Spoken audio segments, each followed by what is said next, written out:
Good morning. आज बनवला होता मी चीज मसाला पाव. आणि ह्या व्लॉगच्या सुरुवातीलाच सांगते, ही रेसिपी तुम्ही नक्की ट्राय करा, कारण की खूपच टेस्टी झाली. आधी माझा मूड होता नॉर्मल पावभाजी खाण्याचा, म्हणून मी पावभाजीसाठी फ्लॉवर, मटार, बटाटा आणि कॅप्सिकम उकडून घेतला होता. आणि मग पॅन मध्ये तेल घालून त्यामध्ये बटर घातला आणि बारीक चिरलेला कांदा फ्राय करून घेतला. आणि मग आलं, लसूण आणि टोमॅटोची प्युरी करून हे सगळं कांद्यामध्ये फ्राय करून घेतलं. आणि मग त्यामध्ये घातलं लाल तिखट आणि पावभाजी मसाला. आणि मग या सगळ्याला तेल सुटेस्तोवर व्यवस्थित फ्राय करून घेतलं लो फ्लेम. आणि मग उकडलेल्या भाज्यांना हँड ब्लेंडरने बारीक करून घातलं पॅन मध्ये. मग चवीनुसार मीठ घालून उकळी येईपर्यंत शिजवलं आणि झाली आपली पावभाजी तयार. मग मला टेम्पटेशन झालं मसाला पाव खाण्याचं, म्हणून या छोट्याशा पॅन मध्ये बटर घालून त्यामध्ये बारीक चिरलेला कांदा आधी परतून घेतला. मग त्यामध्ये घातली तयार झालेली पावभाजी आणि थोडंसं लाल तिखट. मग या सगळ्याला व्यवस्थित परतून त्याला आटवून त्याचा मसाला बनवून घेतला.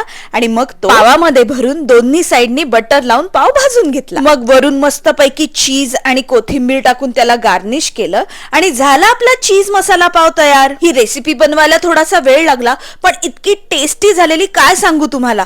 ही रेसिपी तुम्ही नक्की ट्राय करा आणि तुमच्या जवळच्यांना खायला घालून खुश करा.